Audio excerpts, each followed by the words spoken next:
Pemirsa, usai peluncuran gerakan Indonesia Menanam, Presiden Republik Indonesia Prabowo Subianto memimpin kegiatan tanam padi serentak di Kabupaten Ogan Hilir, Sumatera Selatan. Menariknya, penanaman padi ini dilakukan dengan teknologi drone.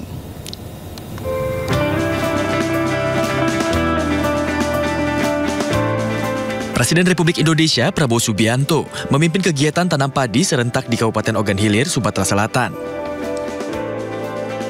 Menariknya, penanaman padi tidak dilakukan dengan cara yang konvensional, melainkan dengan teknologi drone.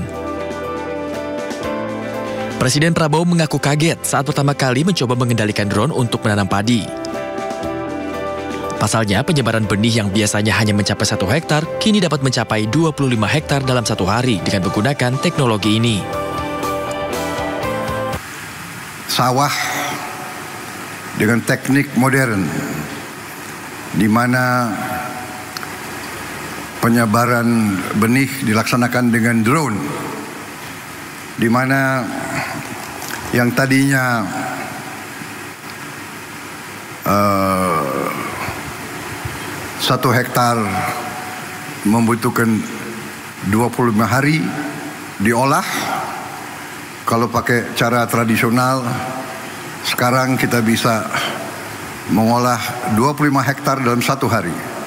Dan tadi, di tempat tadi, menurut gubernur, itu adalah tempat buaya. Dengan inovasi ini, Prabowo menargetkan 100.000 hektar sawah produktif di Sumatera Selatan. Dengan begitu, produksi padi yang per tahunnya mencapai 3 juta ton akan meningkat hingga 4 juta ton. Ketahanan pangan itu tidak mungkin bisa diwujudkan oleh 1-2 pihak. Dalam konteks bernegara, tidak akan mudah bila itu hanya dilakukan oleh pemerintah tunggal. Mesti ada kebersamaan yang menyatu antara pemerintah dengan rakyat. Oleh karena itu, ketika pemerintah sudah memiliki programnya, sudah memiliki rancang bangun dan visinya, maka dari rakyat membersamai sehingga terjadi akselerasi dan membangun kesadaran bahwa ketahanan pangan itu penting. Rangkaian gerakan Indonesia Menanam ini pun disambut baik oleh para petani. Perhatian pemerintah terhadap profesi mereka ini diharapkan dapat terus meningkatkan produktivitas serta kualitas sektor pertanian Indonesia. Kegiatan petani sekarang sudah diekspos oleh pemerintah, ya. Diayomi oleh pemerintah, mungkin itu selanjutnya bisa kami harapkan itu. Ya, harapan kami acara ini kalau bisa jangan cukup di sini. Untuk selanjutnya petani ini harus diperhatikan gimana cara meningkatkan hasil tani yang kami harapkan dengan optimal. Presiden Prabowo berharap adanya gerakan ini menjadi gerbang terwujudnya swasembada pangan di Indonesia. Lebih dari itu, orang nomor 1 di tanah air ini berharap Indonesia dapat menjadi lumbung pangan dunia. Dari Kabupaten Ogan Hilir, Sumatera Selatan, iNews melaporkan. Badan Penyelenggara Jaminan Produk Halal meluruskan informasi soal temuan 9 produk makanan olahan mengandung babi. BPJPH menyebut beberapa tahun belakangan produsen mengubah komposisi bahan produk yang sebelumnya dinyatakan lolos sertifikasi halal.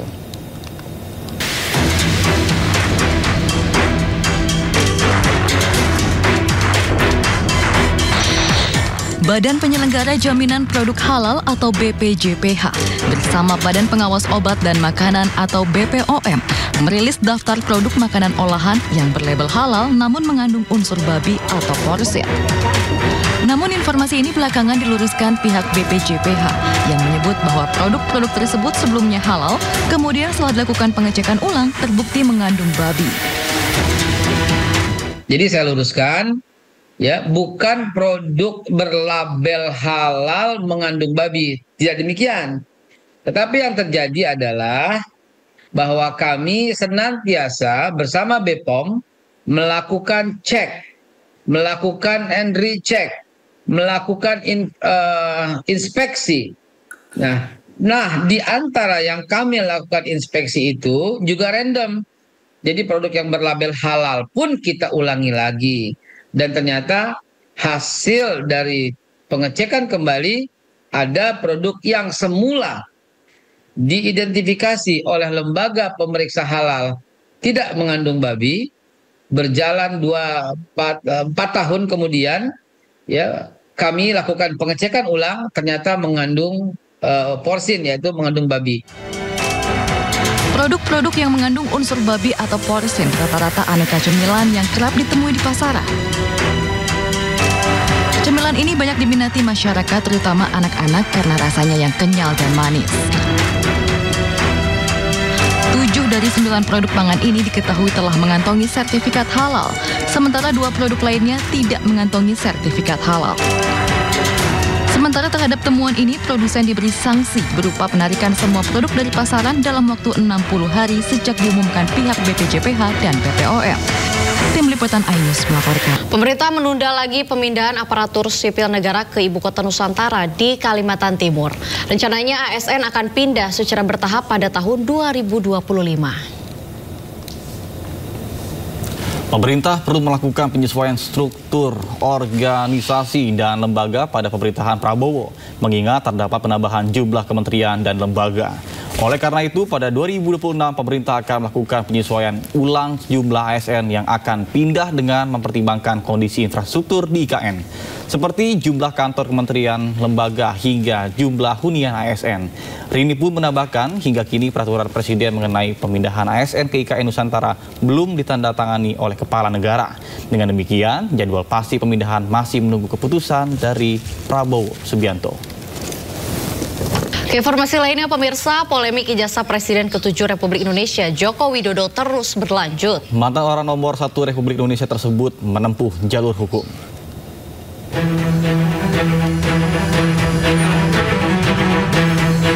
Polemik ijazah Presiden ke-7 RI Joko Widodo terus berlanjut. Mantan orang nomor 1 Republik Indonesia tersebut akan menempuh jalur hukum karena sudah menjadi fitnah dan pencemaran nama baik bagi dirinya.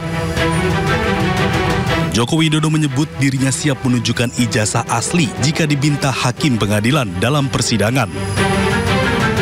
Joko Widodo menyebut seluruh permasalahan ijazahnya telah diserahkan kepada tim kuasa hukumnya dan tinggal menunggu langkah-langkah berikutnya.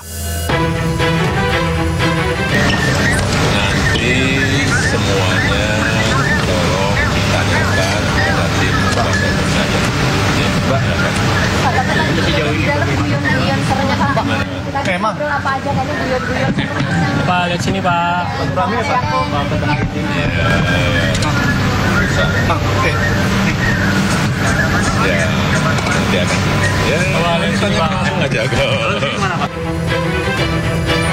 Meski demikian, menurut kuasa hukum Joko Widodo, Yakub Hasibuan, Joko Widodo belum memberikan instruksi secara langsung kapan akan melayangkan tuntutan, meski nama-nama calon terlapor sudah diberikan kepada Joko Widodo. Ya, jadi sementara ini memang sudah ada 4 orang yang kami lengkapi semua dokumen dan bukti-buktinya. Kapan dugaan tindak pidana dilakukan, di mana dugaan tindak pidana dilakukan, dengan metode apa dugaan tindak pidana dilakukan, dan sebagainya. Namun untuk nama-nama tersebut belum dapat kami sampaikan sekarang. Tentunya ini masih menunggu kembali lagi konfirmasi akhir dari Pak Jokowi seperti apa. Namun jika nanti kami dapat arahan dari Bapak untuk melanjutkan langkah hukum ini, tentunya kami akan sampaikan. Jokowi menambahkan bahwa pihak-pihak yang menuntut dirinya tidak berwenang mengatur dirinya terkait penunjukan ijazah aslinya. Tim Liputan iNews melaporkan.